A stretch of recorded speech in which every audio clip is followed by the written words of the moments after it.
स्थापकाय च धर्मस्य सर्वधर्मस्वरूपिणे अवतारवरिष्ठाय रामकृष्णाय ते नमः।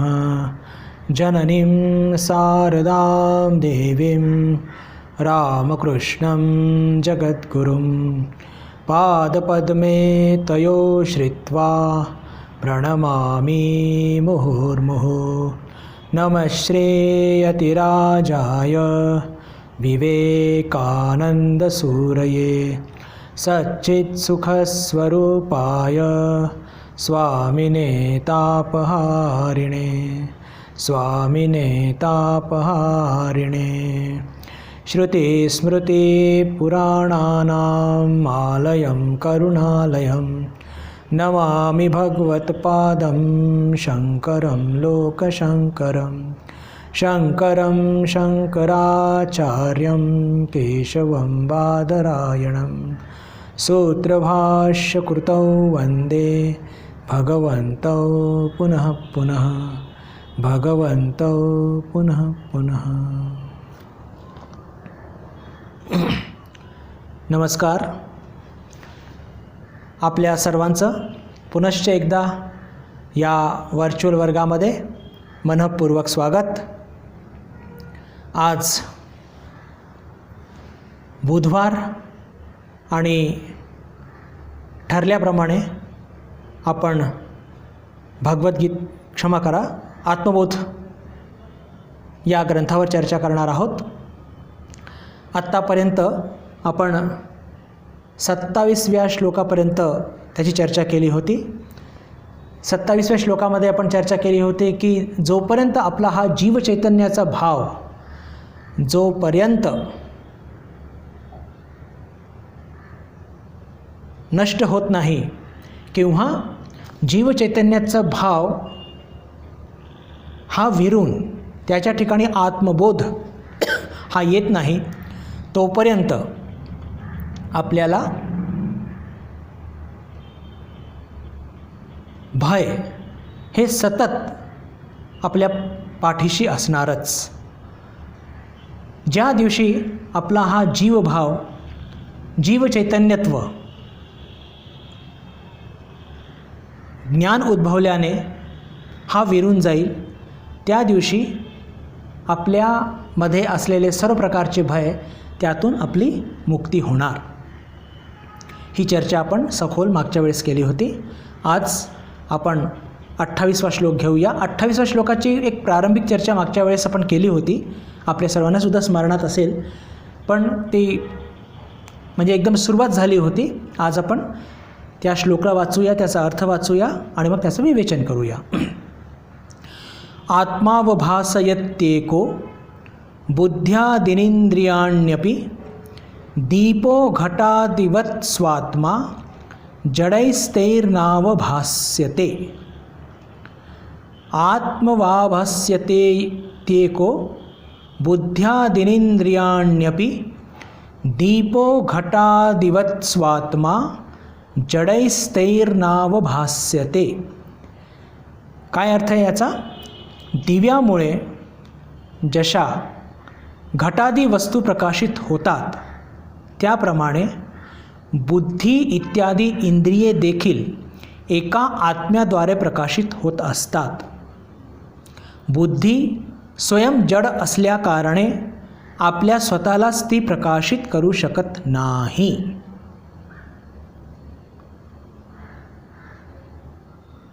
या एखाद्या अंधाऱ्या खोलीमध्ये काही वस्तू आपल्याला शोधायची आहे, एकदम किर्र अंधकार आहे. आपण काय करतो?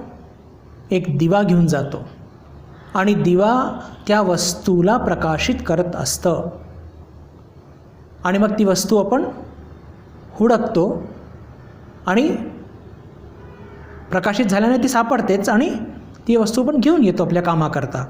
हे आपला अनुभव आहे. त्याच प्रकारे हे जे आत्मतत्व आपल्यामध्ये विद्यमान आहे आणि जे आत्मतत्व किंवा ब्रह्मतत्व सर्वात दूर खेळत आहे तेच आत्मतत्व किंवा ब्रह्मतत्व या जगातल्या सर्व वस्तूंना प्रकाशित करत आहे. सर्व वस्तूंना म्हणजे आपल्या मन, बुद्धी, चित्त, अहंकार, आपल्या इंद्रिया, शरीर सगळ्यांना. कारण की मुळात आपलं शरीर हे जड आहे, बुद्धी जड आहे, त्याच्यात स्वतःमध्ये चैतन्य नाही आहे, कार्य करण्याची क्षमता नाही आहे. त्याच्याकरता लागणारं चैतन्य हे कुठून येतं? आत्मतत्वाकडून ते उसने घेत असतात.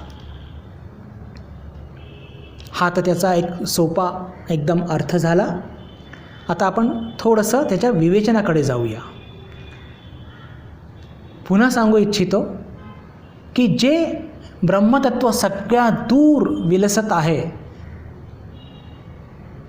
ज्ञानेश्वरीमध्ये ज्ञानेश्वर महाराजांनी त्या चित्तशक्तीचाच विलास आहे हे जे काही बघत आहोत आपण, असं नमूद केलेलं आहे. आणि तेच ब्रह्मतत्व आपल्यामध्ये सुद्धा विद्यमान आहे, तितक्याच शक्तीने. जर ते तितक्याच शक्तीने आपल्यामध्ये सुद्धा विद्यमान जर आहे, तर त्याचा आपल्याला अनुभव का येत नाही? कारण की त्या चैतन्य तत्वावरती आपण उपाधी, टोपणं लावून ठेवलेली आहेत. शरीर, मन, बुद्धी, इंद्रिय, त्याने तो झाकल्या गेलेला आहे. आणि त्या अज्ञानामुळे हे जे सगळे टोपण लावलेले आहेत, उपाधी लावलेले आहेत, त्यालाच आपण आत्मा समजून राहिलो आहोत. आणि त्यालाच आपण आत्मा समजून जगत आहोत. ते अज्ञान आहे, ते अज्ञान आहे. या शरीरामध्येच ते आत्मतत्व निवास करत आहे, जे सगळ्या दूर विलसत आहे. आणि त्याच्यावरती उपाधी कोणती कोणती आहे किंवा कोणत्या कोणत्या आहेत? 3 प्रकारचे शरीर आपण चर्चा केली होती, किंवा पंचकोश. आपण हेही चर्चा केली होती की पंचकोश किंवा 3 शरीर हे वेगळ्या वेगळ्या गोष्टी नाहीत, त्या एकच गोष्ट आहेत. विभागणी केली आहे फक्त शरीराच्या अवस्थेनुसार, किंवा जे कोश म्हणतो त्यांचे कार्याच्या अनुयायी त्यांचा विभाग केलेला आहे. मी स्थूल आहे असं जेव्हा म्हणतो, तर तो जो आपल्याला अज्ञानाचा, म्हणजे आपल्याला वाटतं की आपलं शरीरच आत्मतत्व आहे का, आणि तो बोध आपल्याला होतो आपल्या अन्नमय कोशाच्या माध्यमातून. अज्ञान आहे संपूर्णपणे. आपल्याला वाटतं की आपलं आत्मतत्वच स्थूल आहे की काय, किंवा रोड आहे, उंच आहे, ठेंगू आहे. नव्हे, त्या आत्मतत्वावरती ती अन्नमय कोशाची उपाधी आहे. अज्ञानामुळे आत्मतत्वाला कोणताही आकार नसतो. आपल्याला भूक लागते, तहान लागते, आपण थकतो, हे प्राणमय कोशाची उपाधीमुळे तसं होत असतं. आपल्याला वाटतं की आत्मतत्वच थकून गेला का, आत्मतत्वालाच भूक लागली का, असं होत नसतं. ते प्राणमय कोशात असं होत असतं. आपण संकल्प विकल्प करतो, सुखी होतो, दुःखी होतो. आपल्याला वाटतं आत्मतत्व दुःखी झाला का, सुखी झाला का. नव्हे, आत्मतत्व कधीही दुःखी होत नसतो, सुखीही होत नसतो, तो आनंदी असतो. संकल्प विकल्पसुद्धा करत नाही. पण हे सगळ्या उपाधी मनोमय कोशाच्या आत्मतत्वावरती लादल्यामुळे आपल्याला वाटतं आत्मतत्वच सुखी दुःखी होतं आहे का. तसं नसतं. याची चर्चा केलेली आहे, फक्त पुनरावृत्ती करतो आहे मी. त्याच्यानंतर विज्ञानमय कोश, विचार आपण करतो, निर्णय घेतो. आपल्या विज्ञानमय कोश किंवा बुद्धीच्या माध्यमातून आपल्याला वाटतं आत्मतत्वच विचार करत आहे का. नव्हे, आत्मतत्वामध्ये कोणती क्रियाच नाही आहे. पण या गोष्टी घडत असतात विज्ञानमय कोशामध्ये, त्याचं आरोपण केलं जातं, मिथ्या आरोपण आत्मतत्वावरती, आणि आपल्याला वाटतं, काय वाटतं, की आत्मतत्वच विचार करत आहे का. आणि सुषुप्तीमध्ये आपल्याला एक तामसिक आनंद मिळत असतो. आपल्याला वाटतं आत्मतत्व झोपलं आहे का. आत्मतत्वाला कधी झोप नसते. म्हणण्याचा अर्थ काय, की ह्या सगळ्या गोष्टी मिथ्या आरोपित केल्या गेलेल्या आहे आत्मतत्वावरती. आणि आपल्याला काय करायचं आहे, की आत्मावभासयत्येको बुद्ध्यादिनिंद्रियाण्यपि दीपो घटादिवत् स्वात्मा जडैस्तैर्नावभास्यते.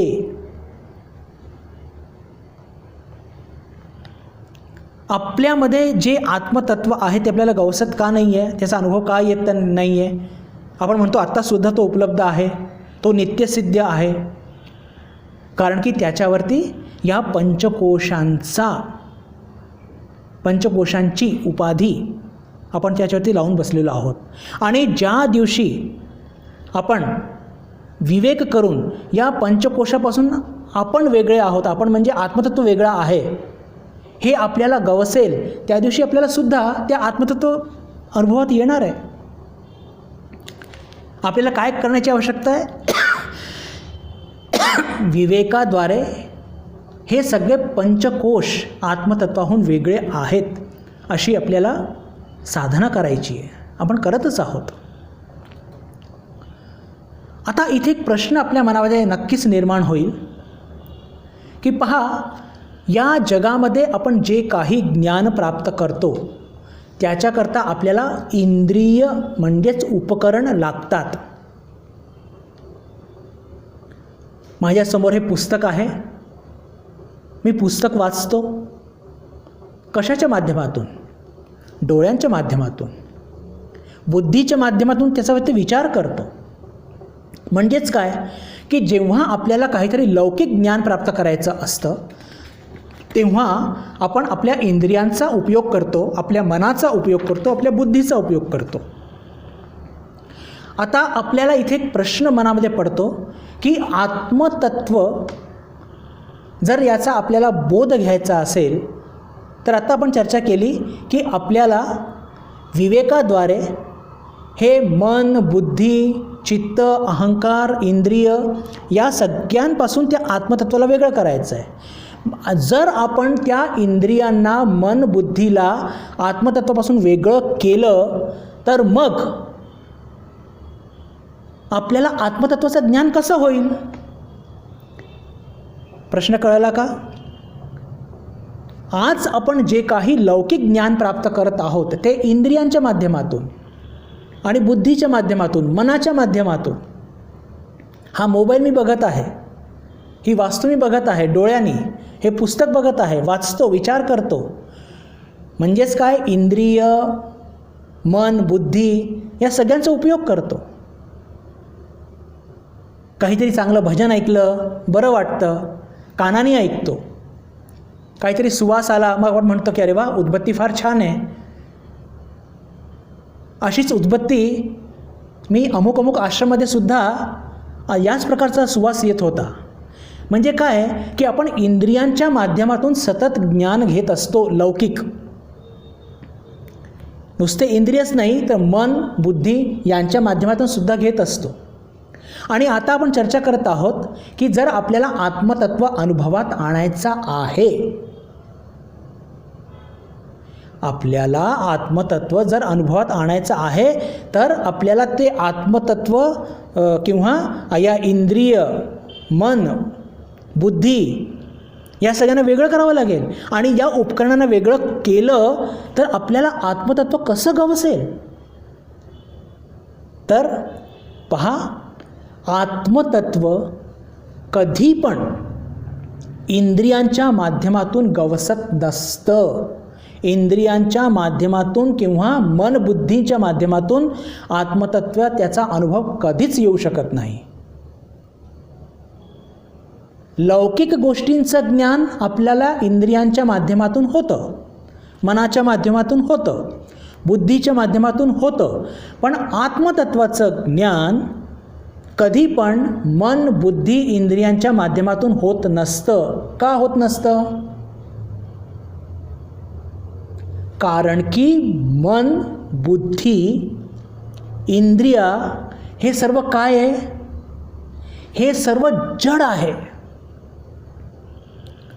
यांच्यामध्ये स्वतःचं चैतन्य नाही आहे. आणि यांच्यामध्ये स्वतःचं चैतन्य नसल्यामुळे या इंद्रिया, या मन, ह्या बुद्धीच्या माध्यमातून आपण आत्मतत्वाला त्याचा अनुभव घेऊ शकत नाही. आता असं म्हटल्यानंतर अजून एक प्रश्न उद्भवतो की जर आपलं मन जड आहे, आपली बुद्धी जड आहे, आपल्या सर्व इंद्रिया जड आहेत, तर मग आपण लौकिक ज्ञान कसं घेतो? पहा, थोडी घालमेल कदाचित होत असेल, पण एकदम स्पष्ट आहे, यात काही फार विशेष नाही आहे. आपल्याला आत्मतत्व अनुभवात आणायचं आहे. त्याच्याकरता आपण इंद्रियांना, मनाला, बुद्धीला वेगळं करा असं म्हणू इच्छितो.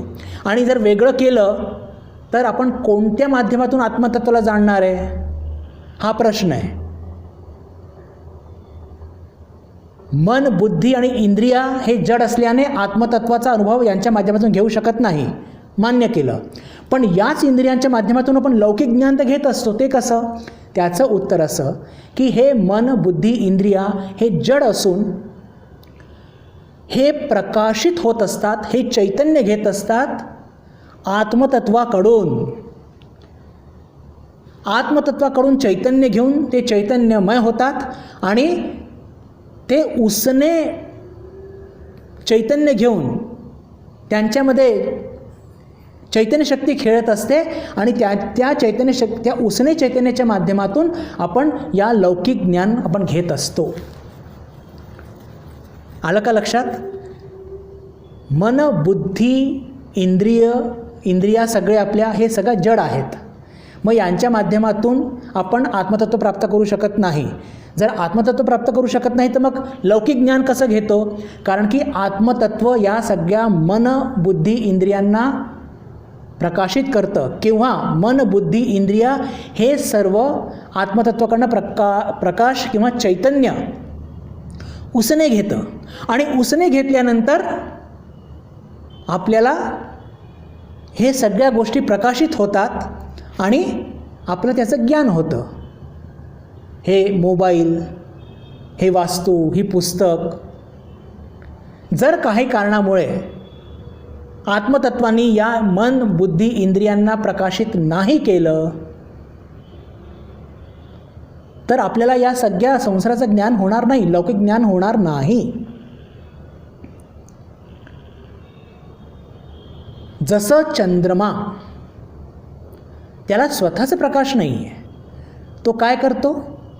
सूर्याकडून प्रकाश उसने घेऊन रात्री आपल्या पृथ्वीवरती प्रकाश देतो. बिलकुल त्याप्रमाणे हे मन, बुद्धी, इंद्रिया सर्व आत्मतत्वाकडनं चैतन्य उसने घेऊन या सगळ्या गोष्टींना चैतन्यमय करतो.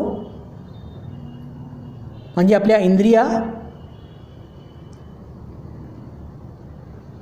मन, बुद्धी आणि इंद्रिया ते प्रकाशित होतात आणि ते प्रकाशित झाल्याने आपल्या या सगळ्या लौकिकाचं ज्ञान होत असतं.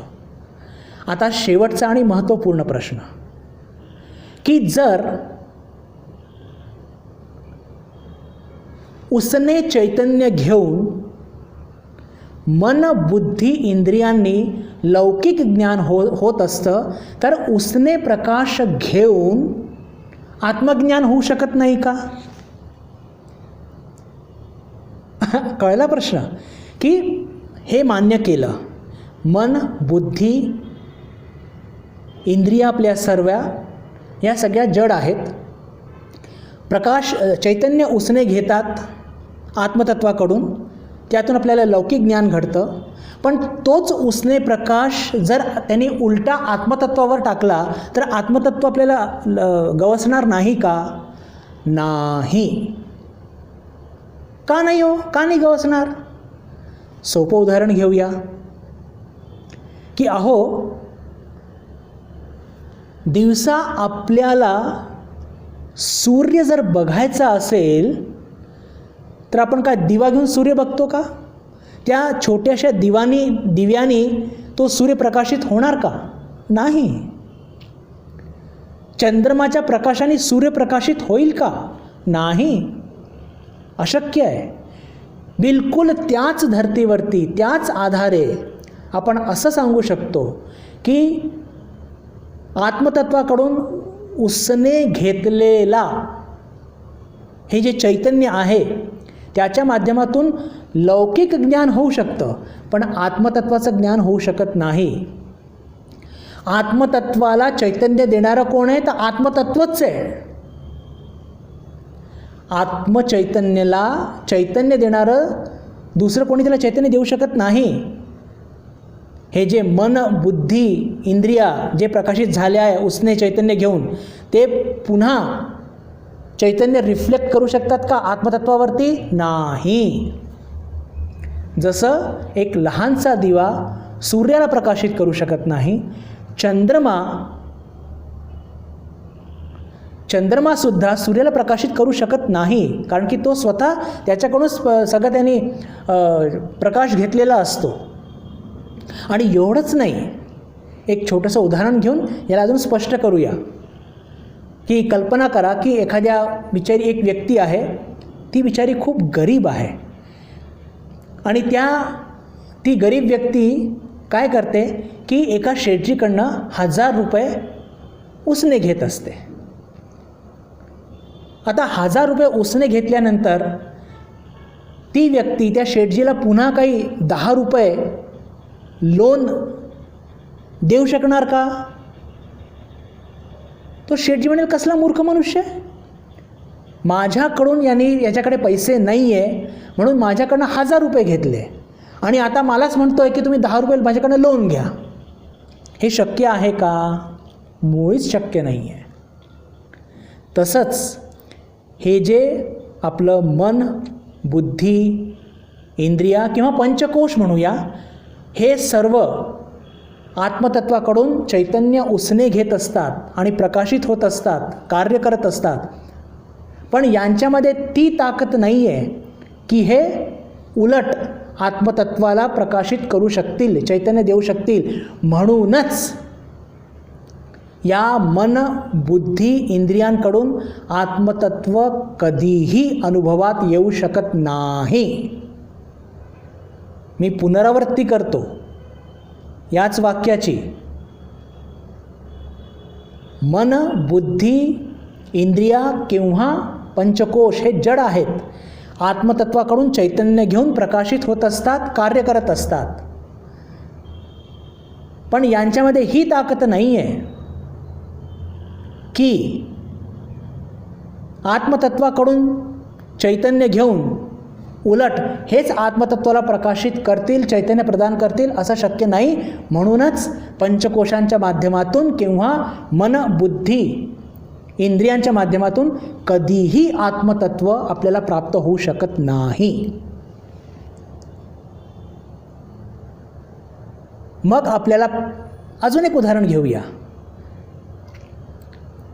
दिवसा 12 वाजताची वेळ आहे आणि आपण एक आरसा घेऊन त्या सूर्यालाच प्रकाशित करू शकतो का पुन्हा? शक्यच नाही आहे. तो प्रतिबिंब पडेल आहे आणि कुठेतरी तो रिफ्लेक्टेड लाईट, परावर्तित प्रकाश कुठेतरी जाऊन आदळेल आहे. पण सूर्याला इतकं त्याचा प्रकाश, त्याला कधी प्रकाशित करू शकतो का आरसा? कधी करू शकत नाही. बिलकुल त्याच धर्तीवरती बंधू भगिनींनो लक्षात घ्या की आत्मतत्व आपण म्हणतो ना की मन, बुद्धी, इंद्रियांच्या माध्यमातून आत्मतत्व कधी गवसत नसतो. त्याचं कारणच आहे, कारण की मन, बुद्धी, इंद्रिया किंवा पंचकोश हे सर्व मुळात जड आहे. यांच्याच माध्यमातून आपण लौकिक ज्ञान घेतो. पण ते कसं घेतो की हे मन, बुद्धी, इंद्रिया हे आत्मतत्वाकडून चैतन्य घेतात, त्यांना चैतन्यत्व प्राप्त होतं आणि चैतन्यत्व प्राप्त झालं की त्याच्यामुळे आपल्याला लौकिक ज्ञान मिळत असतं. पण याचा अर्थ असा नाही की हे उसने आत्मतत्वाकडूनच उसने घेतलेल्या चैतन्यातून पुन्हा आपण आत्मतत्वाचा अनुभव घेऊ शकू हे शक्यच नाही आहे. जसं एक आरसा सूर्याला प्रकाशित करू शकत नाही, चंद्रमा सूर्याला प्रकाशित करू शकत नाही, तसंच हे मन, बुद्धी, इंद्रिया आत्मतत्वाला प्रकाशित करू शकत नाही, कारण की ते मुळात जड आहे. मग आत्मतत्वामध्ये हे चैतन्य कुठून येतं हा प्रश्न आपल्या मनामध्ये आला पाहिजे, आणि आला असेलच. मनामध्ये, क्षमा करा, आत्मतत्वामध्ये जे चैतन्य असतं ते स्वयंप्रकाशित, सेल्फ एफल्जंट, सेल्फ रेस्प्लेंडंट असे शब्द आहेत सुंदर इंग्लिशमध्ये. स्वयंप्रकाशित आहे. तो स्वयंप्रकाशित आहे, त्याला कुठूनही प्रकाश त्याला किंवा चैतन्य घ्यायची आवश्यकता पडत नाही. ते चैतन्याची खाण आहे जणू काही. ते चैतन्याची खाण आहे आणि ते चैतन्य कधीही नष्ट होत नसतं. तर म्हणजे कन्क्लुजनमध्ये आपण काय सांगू शकतो की आत्मतत्व हे जगातल्या सर्व जड वस्तूंना प्रकाशित करत असतं. आत्मतत्व आपल्या चैतन्याच्या प्रकाशाने जगातल्या सर्व वस्तूंना प्रकाशित करत असतं. पण आत्मतत्वाला मात्र कोणीही प्रकाशित करू शकत नाही स्वतः आत्मतत्वाशिवाय. याला म्हणतात स्वयंप्रकाशित आत्मतत्व. मी पुन्हा रिपीट करतो, फार महत्त्वाचं आहे. हे जे आत्मतत्व किंवा ब्रह्मतत्व जे आहे, याच्या चैतन्याच्या प्रकाशामुळे सर्व जगातल्या सर्व वस्तू प्रकाशित होत आहे. सर्व चैतन्य ही याचंच चैतन्य आहे. मी बोलतोय, आपण ऐकत आहात, बाहेर काहीतरी हवा येत आहे, जात आहे, वारं वाहत आहे. जे काही चैतन्य बघत आहोत आपण जगामध्ये, जितक्या प्रकारचं, हे त्या चैतन्यामुळे आहे. त्याच्या चैतन्यामुळे सगळ्या दूर चैतन्य आपल्याला त्याचा भास होत आहे. पण हा चैतन्य कुठून आणतो तर आत्मतत्वाला कोणी चैतन्य देऊ शकत नाही.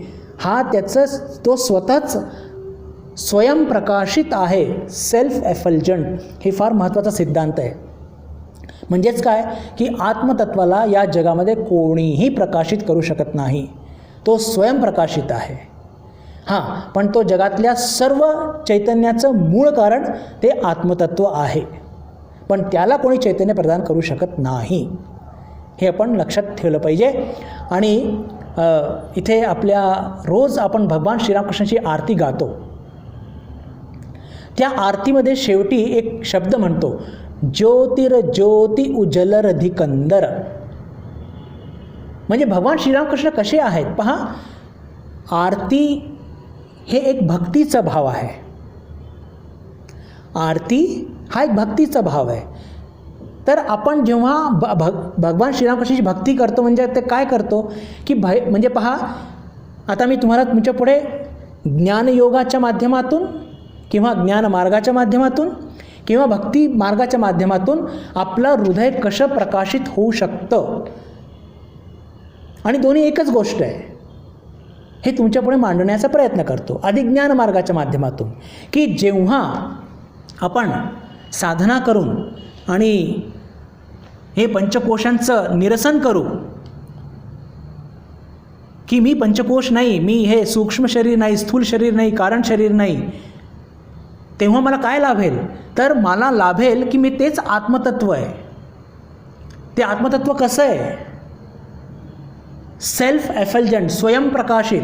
त्याच्या प्रकाशाने हे सगळं जग प्रकाशित होत आहे चैतन्याच्या, असं मला अनुभव येईल. आणि याचीच ज्याला म्हणतो की एक पावती, एक पुरावा मुंडक उपनिषदमध्ये म्हणतात, न तत्र सूर्यो भाती न चंद्र तारकम नेमा विद्युतो भांती कुतोयम अग्निः तमेव भांतम अनुभाती सर्वम तस्य भासा सर्व इदम विभाती. ज्ञानयोग. न तत्र सूर्यो भाती. पहा, आपण ज्ञानयोगाच्या माध्यमातून आपण आपल्या पंचकोशाचं निरसन केलेलं आहे. आपल्याला आत्मज्ञान झालेलं आहे, आत्मानुभव आलेला आहे. तो कसा असणार? त्याची व्याख्या करतात मुंडक उपनिषदचे ऋषी. न तत्र सूर्यो भाती, तो प्रकाश कसा आहे? सूर्याच्या प्रकाशापेक्षाही अनंत पटीने प्रकाशमान आहे. न तत्र म्हणजे तिथे सूर्यसुद्धा प्रकाशित होत नाही. न तत्र सूर्यो भाती न चंद्र तारकम नेमा. तिथे आता जिथे सूर्याची प्रभासुद्धा फिकी झाली, फिक्कट झाली, तर तिथे चंद्र आणि तारका कुठे आल्या? म्हणजे जेव्हा ह्या सगळ्या आत्मतत्वाच्या प्रकाशानेच हे सगळं काही प्रकाशित होत आहे. तो सूर्यसुद्धा, तो चंद्रसुद्धा मुळात न तत्र सूर्यो भाती न चंद्र तारकम नेमा विद्युतो भाती. आकाशामध्ये वीज चमकते. या सगळ्या गोष्टी त्या आत्मतत्वाच्या चैतन्याच्या प्रकाशापुढे एकदम तोकड्या आहेत, काही अस्तित्वच नाही. नेमा विद्युतो भांती कुतोयम अग्नी. अरे अग्नी कुठे आला छोटंसं? जिथे सूर्य नाही, चंद्र नाही, तारका नाही, अग्नी नाही, विद्युत नाही. तमेव भांतम अनुभाती सर्वम. म्हणजेच की त्या आत्मतत्वाच्या प्रभावाने तमेव भांतम अनुभाती सर्वम, हे जगात जे काही चैतन्याचा प्रकाश दिसत आहे हे त्या आत्मतत्वाचाच, त्या ब्रह्मतत्वाचाच तो प्रकाश आहे. तमेव भांतम अनुभाती सर्वम तस्य भासा सर्व इदम विभाती. त्याच्याच प्रकाशाने या जगातल्या या सर्व वस्तू जे चैतन्य बघत आहोत त्याच्याच चैतन्य प्रकाशाची एक, ज्याला म्हणतो की एक झलक आहे. सूर्याकडून प्रकाश कुठे येतो? आत्मतत्वाकडून. चंद्राकडे आता आपण सायन्स म्हणतो की चंद्र सूर्याकडून प्रकाश घेतो, पण वेदांत काय म्हणतो? हे सगळं आत्मतत्वाचंच चैतन्य खेळत आहे. मी बोलत आहे, तुम्ही ऐकत आहात. या जगामध्ये इतका सगळा संघर्ष सुरू आहे. हे सगळे चैतन्य कशामुळे? त्या एक आणि एकमेव आत्मतत्व किंवा ब्रह्मतत्वामुळे आहे. याची अनुभूती आपल्याला केव्हा होईल? जेव्हा आपण विवेक करून 5 कोश किंवा 3 शरीराला वेगळं करू आत्मतत्वापासून, तर त्या आत्मतत्वाचं चैतन्य, त्याची अनुभूती आपल्याला होईल. तमेव भांतम अनुभाती सर्वम तस्य भासा सर्व इदम विभाती. की जगामध्ये सगळं चैतन्य हे त्याच्यामुळेच खेळत आहे, याची अनुभूती आपल्याला होईल. आता भक्तिमार्गाने बघूया. आपण रोज आरतीमध्ये आम्ही आत्ताच सांगितलं की ज्योतिर्ज्योती उजलरधिकंदर, की ज्या वेळेस आपल्या इष्ट भगवान श्रीरामकृष्णांची अनुभूती आपल्या हृदयात होईल. का? कारण की भक्त आपल्या इष्टाला आपल्या हृदयात बघू इच्छितो, सदा स्थापित असा बघू इच्छितो. तेव्हा काय होईल? ज्योतिर्ज्योती, त्यातून आपल्याला एक अशी चैतन्यमय ज्योती लाभेल की ती कशी ज्योती आहे? जगातल्या सर्व ज्योतींची ती ज्योती आहे. जगातल्या सर्व चैतन्याचं ते चैतन्य आहे. ते काही जड चैतन्य नाही आहे. जड चैतन्य कसं असतं? ते कशावरती तरी आधारित असतं. पण हे ठाकूर जेव्हा आपल्या हृदयात बसतील, आपण भक्त आहोत ठाकूरांचे, तर ठाकूर बसतील म्हणजे काय? आपल्याला त्या चैतन्याचा अनुभव होईल, त्या ज्योतीचा अनुभव होईल. कशी ज्योती, कसं चैतन्य? की जे सगळ्या चैतन्याचं मूळ चैतन्य आहे, जे सगळ्या ज्योतीचं मूळ ज्योती आहे, त्याचा अनुभव येईल की जगातले सगळ्या ज्योती हे ठाकूरांमधूनच निघालेले आहे. अंतर बघा. ज्ञानयोगामध्ये माझ्यामध्ये जे असलेलं चैतन्य ते सगळ्या दूर खेळत आहे, आणि तेच चैतन्य माझ्यामध्ये पण आहे आणि सगळ्या दूर आहे. पण जेव्हा आपण भक्तिमार्गाने जेव्हा पुढे जाऊ, तर आपल्याला काय अनुभव येईल की माझ्या हृदयात ठाकूर आहेत आणि तेच ठाकूर ज्योती रूपाने सगळ्या दूर लीलाविलास करत आहे. हे भक्तिमार्गाने प्राप्त होईल. तर म्हणण्याचा अर्थ काय की पहा,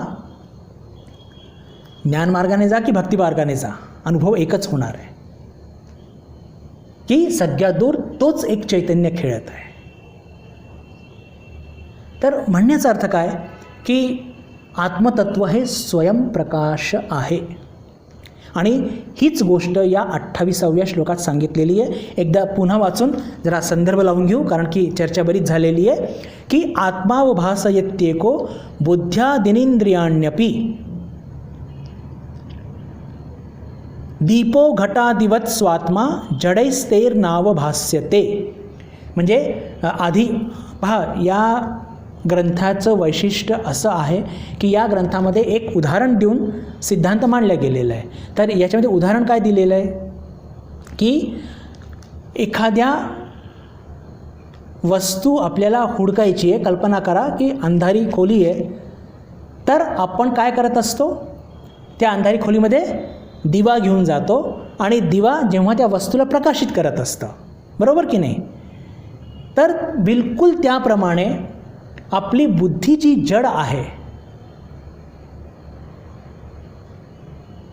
आपलं मन जे जड आहे, आपल्या इंद्रिया ज्या जड आहेत, ते जड आहे. मग काम कसं करतात, ते आत्मतत्वाकडून चैतन्य घेतात. जसं अंधाऱ्या खोलीमध्ये आपण दिवा घेऊन आपली वस्तू शोधत असतो. पण पुढे काय म्हणतात, दीपो घटादिवत स्वात्मा जडैस्तैर्नावभास्यते. आपण कधी असं करतो का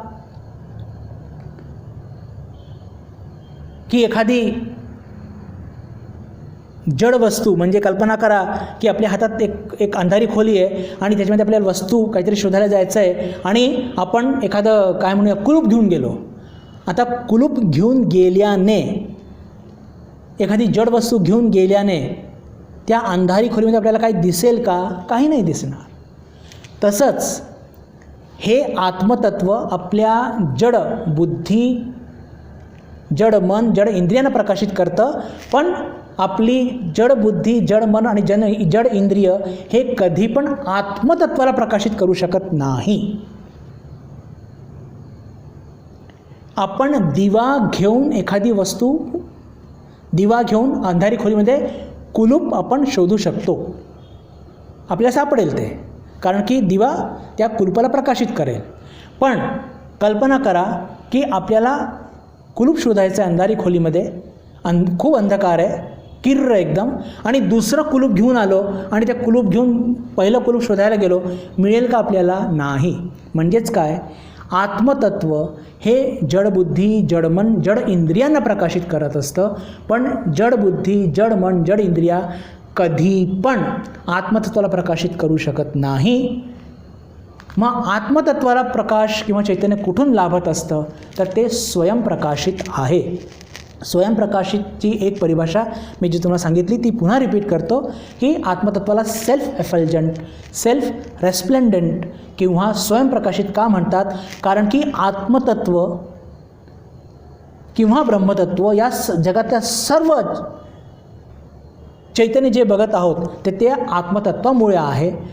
पण आत्मतत्वाला उलटं कोणीही प्रकाशित करू शकत नाही आणि या जगामध्ये एकमेव आत्मतत्वच स्वयंप्रकाशित असतं, हे आपल्याला लक्षात घेतलं पाहिजे.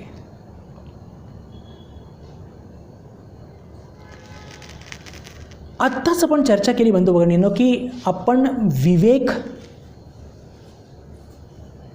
आणि साधना करून हे पंचकोश किंवा 3 शरीरापासून आत्मतत्वाला वेगळं करू शकतो. पण इथे एक प्रश्न निर्माण होतो की हे जे आपल्याला आत्मज्ञान लाभेल ते काय एखादी घटना असणार का? घटना म्हणजे काय, आधी ते समजून घेऊया.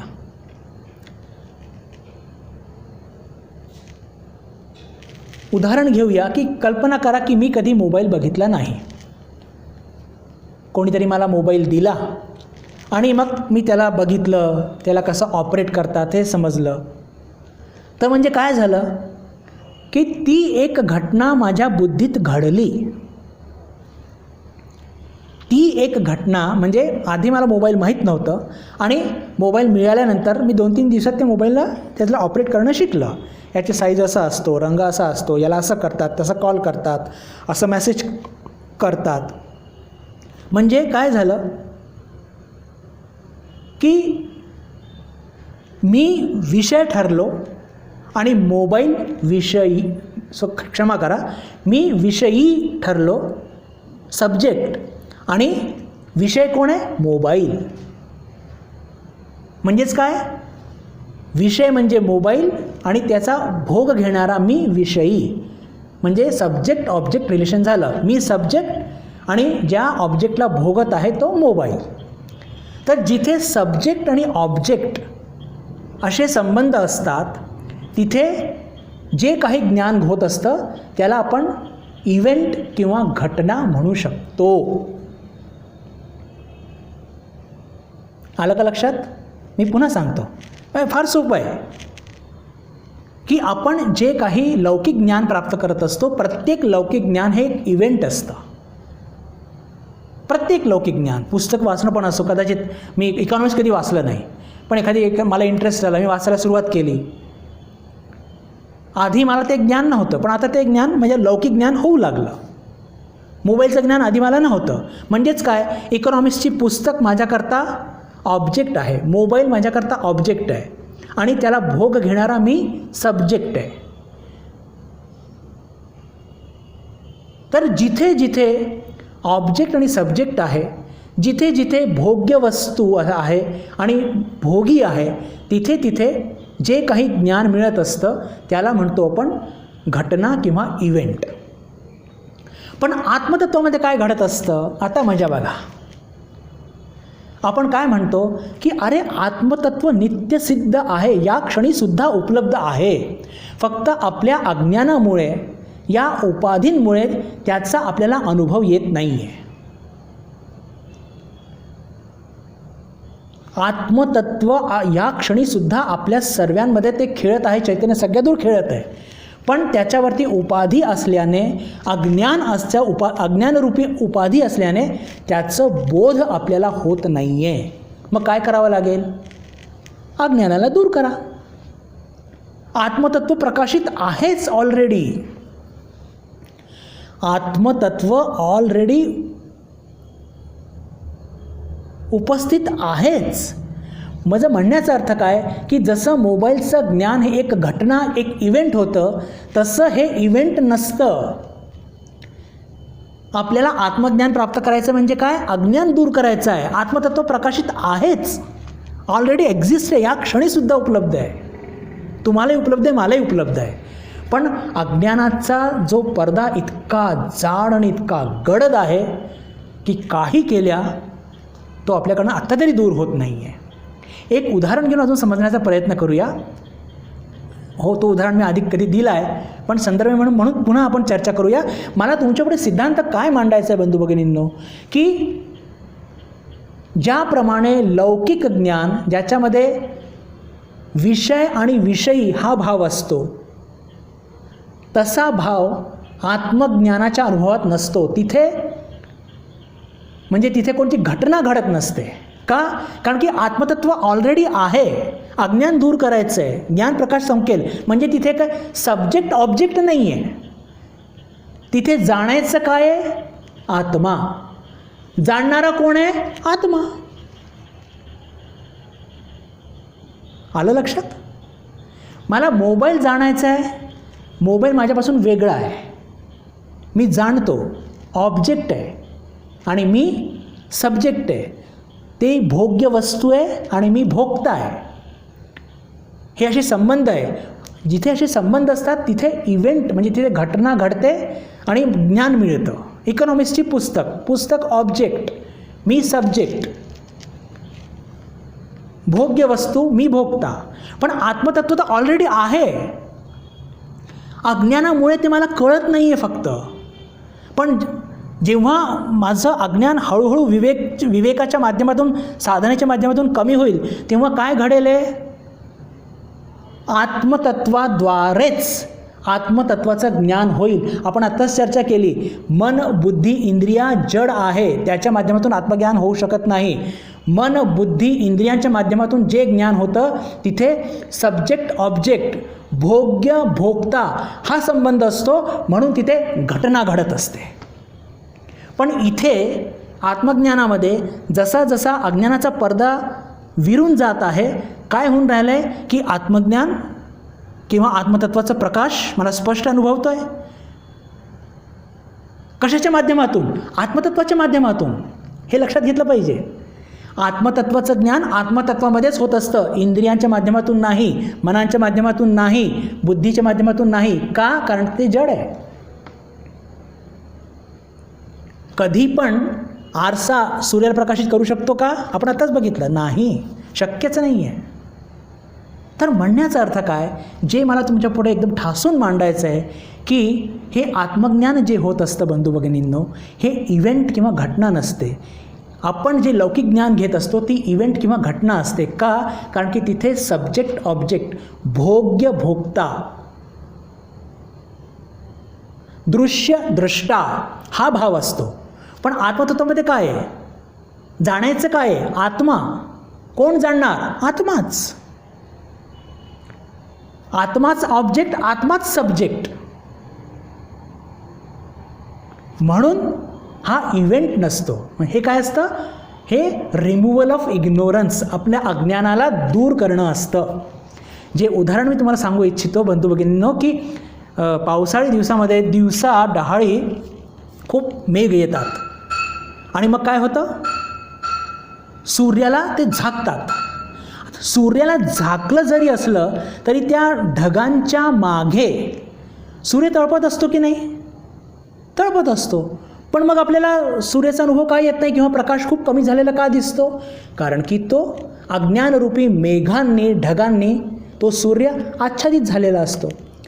पण वारं जोरात वाहतं, ते ढग नाहीसे होतात आणि पुन्हा सूर्य जसाचा तसाच तळपत असतो. बिलकुल एक्झॅक्टली आपल्या जीवनामध्ये सुद्धा असंच्या असंच घडत असतं. या क्षणीसुद्धा ते आत्मतत्व तळपत आहे, चैतन्यमय प्रकाश देत आहे. आणि म्हणून तर आपण बोलतोय, खातोय, पितोय, हसतोय. पण मग त्याचा अनुभव काय येत नाही? कारण की ते पंचकोश, त्याचा गडद अंधकारमय, अज्ञानमय, त्याच्यावरती पुरं आपण स्वतःच थोपलेलं आहे. पण जेव्हा आपण विवेकाच्या माध्यमातून त्या पंचकोशाचं निरसन करू, निरसन केल्याने काय होईल की तो जो आधीपासूनच प्रकाशित आत्मतत्व आहे त्याची अनुभूती आपल्याला होईल. आणि that will not be a event. तो काही घटना होणार नाही. का? कारण की तिथे सब्जेक्ट ऑब्जेक्ट काही नाही आहे. तिथे आत्मतत्वाद्वाराच आत्मतत्वाची अनुभूती होत आहे. तिथे मन, बुद्धी, चित्त, अहंकार, इंद्रिया यांचं काहीही चालणार नाही. काहीही चालणार नाही. भगवान श्रीरामकृष्णांच्या जीवनातलं एक फार सुंदर उदाहरण वचनाबाबत ते स्वतःच सांगतात आणि यालासुद्धा मी आपल्यापुढे मांडलेलं आहे याच्या आधी. त्यांच्या समोर भक्त बसलेले आहेत आणि हेच सिद्धांत त्याच्याकरता मी एवढं मोठं लांबलचक एक व्याख्यान दिलं. ठाकूरांनी एक छोट्याशा सोप्या उदाहरणांनी भक्तांना समजवलं. अत्यंत सोपं उदाहरण. त्यांच्या खांद्यावरती गमछा, म्हणजे ज्याला आपण टॉवेल म्हणतो, गमछा होता. त्याने तो गमछा काढला आणि आपल्या तोंडापुढे स्वतःच्या असा धरला आणि विचारलं, का हो, मी तुम्हाला दिसत आहे का? नाही. का दिसत नाही आहे? हा अज्ञानरूपी गमछा तुमच्या आणि माझ्यामध्ये आहे. पण कल्पना करा की हा गमछा हळूहळू झिजून जात आहे, विरून जात आहे, तर काय होईल? भक्त म्हणाले की हळूहळू तुम्ही आम्हाला दिसाल. So simple. जेव्हा तो गमछा पूर्णपणे विरून जाईल, नाहीसा होईल, तेव्हा म्हणजे अज्ञानरूपी तो गमछा पूर्णपणे विरून जाईल, तो पण आपल्याला संपूर्णपणे ते ठाकूर किंवा ते आत्मतत्व पूर्णपणे आपल्याला गवसेल. तर म्हणण्याचा अर्थ काय की आत्मतत्व किंवा आत्मज्ञान होणं, अनुभवात येणं हा काही इव्हेंट नसतो, ही काही घटना नसते. का? कारण की तिथे सब्जेक्ट ऑब्जेक्ट रिलेशनशिप नाही आहे. आत्मतत्वाद्वाराच आत्मतत्वाला जाणायचं आहे. त्याच्याकरता आपल्याला अज्ञान दूर करावं लागेल. तर हा जो 28वा श्लोक आहे, या 28व्या श्लोकामध्ये जे सिद्धांत मांडला गेलेला आहे, काय सिद्धांत मांडला गेलेला आहे एकदा वाचून मग तिथे त्याला कन्क्लूड करूया. आत्मावभासयत्येको बुद्ध्यादिनिंद्रियाण्यपि दीपो घटादिवत् स्वात्मा जडैस्तैर्नावभास्यते. दिव्यामुळे जशा घटादी वस्तू प्रकाशित होतात, म्हणजे दिव्यामुळे आपण अंधारी खोलीमध्ये काहीतरी वस्तू शोधतो, त्याप्रमाणे बुद्धी इत्यादी हे आत्मतत्वाद्वारा प्रकाशित होत असतात. म्हणजे मुळात आपली बुद्धी, मन, इंद्रिया हे सगळ्या जड आहेत, पण आत्मतत्व रूपी दिवा त्यांनी हे सगळे प्रकाशित होत असतात. दीपो घटादिवत् स्वात्मा जडैस्तैर्नावभास्यते, की ही बुद्धी, मन आणि हे इंद्रिय हे स्वयं जड आहेत आणि ते जड असल्याकारणाने ते आत्मतत्वाला प्रकाशित करू शकत नाही. स्वयं जड असल्याकारणे आपल्या स्वतःलाच ती प्रकाशित करू शकत नाहीत.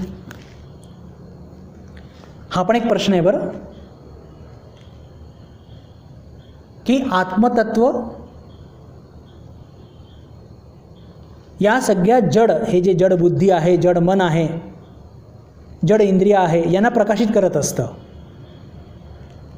आणि त्या स्वतः जड असल्याने, म्हणजेच काय काय मन, बुद्धी, इंद्रिया स्वतः जड असल्याने ते स्वतः प्रकाशित होऊ शकत नाही. जसं आत्मतत्व स्वतः प्रकाशित होत असतो, तसं हे मन, बुद्धी आणि इंद्रिय हे कधी पण स्वतः प्रकाशित होऊ शकत नाही. का? कारण की ते जड आहेत. तर इथे बंधू भगिनींनो, इथे ह्या श्लोकाची विवेचन पूर्ण होत आहे. एक 5-7 मिनटं आहेत अजून बाकी. पुढच्या श्लोकाची थोडीशी सुरुवात करून मग तिथे आपण थांबूया. 29व्या श्लोकामध्ये सुद्धा वरचंच तत्व थोड्याशा वेगळ्या पद्धतीने मांडल्या गेलेलं आहे.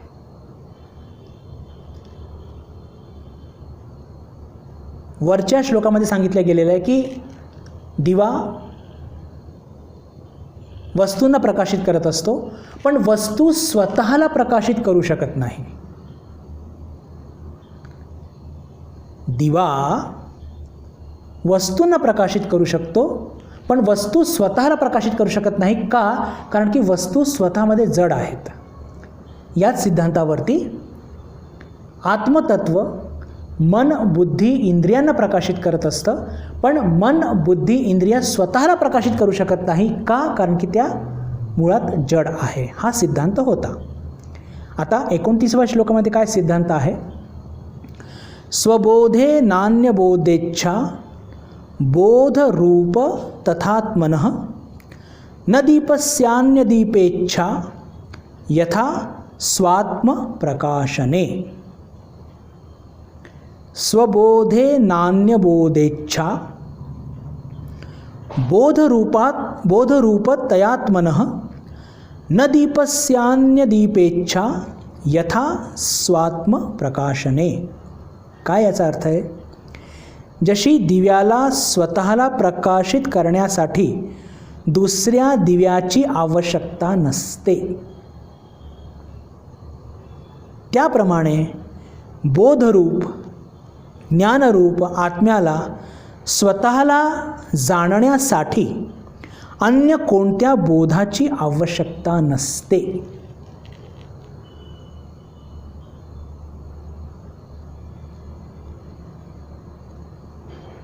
आपल्याला आता जो उदाहरण घेतला होता तोच थोडासा त्याला घेऊन एक्सटेंड करूया. पहा, हे 2 श्लोक जे आहेत ना, हे आपल्याला कदाचित असं वाटत असेल की सारखे सेमच आहे का, पण हे दोन्ही सेम नाही आहे बरं, लक्षात ठेवा. आत्ताच्या श्लोकामध्ये काय सांगितलं गेलेलं आहे की जशी दिव्याला स्वतःला प्रकाशित करण्यासाठी दुसऱ्या दिव्याची आवश्यकता नसते. सूर्याला आपल्याला बघण्याकरता दुसऱ्या दिव्याची आवश्यकता असते का? नाही. सूर्य बघायचा असेल तर आपण इथून सुद्धा बघू शकतो, बाहेर आपल्याला प्रकाश दिसतो. तसंच त्याच धर्तीवरती हे जे बोधरूपी आत्म्याला बघण्याकरता अजून दुसऱ्या बोधाची आवश्यकता नाही आहे. माझ्यासमोर हा मोबाईल मी बघत आहे बंधू भगिनींनो. जर माझ्यामध्ये जर आत्मतत्व नसतं, त्या आत्मतत्वाने माझ्या डोळ्यांना मनबुद्धीला प्रकाशित केलं नसतं, तर हा मोबाईल मला गवसला नसता. म्हणजेच काय, लौकिक जगातल्या वस्तू बघण्याकरता मला आत्मतत्वाची आवश्यकता आहे. इथपर्यंत की सूर्याला बघण्याकरता सुद्धा मला माझं मन आणि बुद्धी ही प्रकाशित पाहिजे, माझे डोळे प्रकाशित पाहिजे चैतन्याने, तर मी त्या सूर्याला बघू शकतो. पण जर आत्मचैतन्यच मला बघायचं असेल तर मला दुसऱ्या कोणत्याही चैतन्याची आवश्यकता नाही. म्हणजे पहा, मोबाईलला बघण्याकरता, सूर्याला बघण्याकरता मला आत्मतत्वरूपी चैतन्याची आवश्यकता आहे आणि तो माझ्यामध्ये उपलब्ध आहे, म्हणून मी बघतोय, मोबाईलला बघतोय, त्या सूर्याला बघतोय. पण जर आत्मतत्व बघायचं असेल तर त्याच्याकरता, बघायचं असेल म्हणजे अनुभवात आणायचं असेल तर त्याच्याकरता वेगळं अजून काहीतरी मला ज्ञान किंवा चैतन्य पाहिजे का? नाही. त्याच ज्ञानाने, जे म्हणजे माझ्यामध्ये उपलब्ध आहे, त्याच ज्ञानाने मला आत्मतत्व गवसेल. सूर्याला बघण्याकरता दुसऱ्या सूर्याची आवश्यकता नाही. दिव्याला बघण्याकरता दुसऱ्या दिव्याची आवश्यकता नाही. बरोबर? मी पुन्हा रिपीट करतो. दिव्याला बघण्याकरता दुसऱ्या दिव्याची आवश्यकता नाही. सूर्याला बघण्याकरता दुसऱ्या सूर्याची आवश्यकता नसते किंवा दुसऱ्या टॉर्चची आवश्यकता नसते. तसंच आत्मतत्वाच्या अनुभवाकरता अजून दुसरा एक आत्मतत्व त्याची आवश्यकता नसते. आत्मतत्वाद्वाराच आत्मतत्व आपण जाणू शकतो. हे 29व्या श्लोकामध्ये सांगितले गेलेलं आहे. 28व्या श्लोकासारखंच ते आपल्याला वाटतं, पण तिथे अंतर काय आहे? 28व्या श्लोकामध्ये आपल्याला काय सांगितलेलं आहे की हे जे दिव्यामुळे हा जो दिवा असतो, आपण जे घेऊन काही वस्तू शोधतो, त्यांनी वस्तू प्रकाशित होतात. पण वस्तू इतर कोणत्याही गोष्टीला प्रकाशित करू शकत नाही. का? कारण की ते जड असतात. म्हणजेच काय, त्याच धर्तीवरती आत्मतत्व मन बुद्धी इंद्रियांना प्रकाशित करू शकतं, पण मन बुद्धी इंद्रिय स्वतःलाच प्रकाशित करू शकत नाही, कारण की ते जड असतात. हा अंतर आहे. आजची वेळ संपलेली आहे. याच्यावर हे 29व्या श्लोकाचं विवेचन आपण येत्या बुधवारी करण्याचा प्रयत्न करूया. आणि हे 2 श्लोक पुन्हा म्हणजे ध्यानात ठेवा की एक नाही आहे, यात एकदम सूक्ष्म अंतर आहे. तो अंतर मी पुन्हा एकदा तुमच्या पुढे मांडण्याचा प्रयत्न करून मग पुढे आपण त्याचं विवेचन करण्याचा प्रयत्न करूया. आज आपण इथेच थांबूया. येत्या शुक्रवारी भगवद्गीतेवरती आपलं वर्ग होणारच आहे. त्या दिवशी आपली पुन्हा एकदा भेट होईल अशी आशा मनात ठेवून मी आपल्या सर्वांशी निरोप घेतो. नमस्कार. ओम शांती शांती शांती. हरि ओम तत्सत. श्रीरामकृष्णार्पणमस्तु.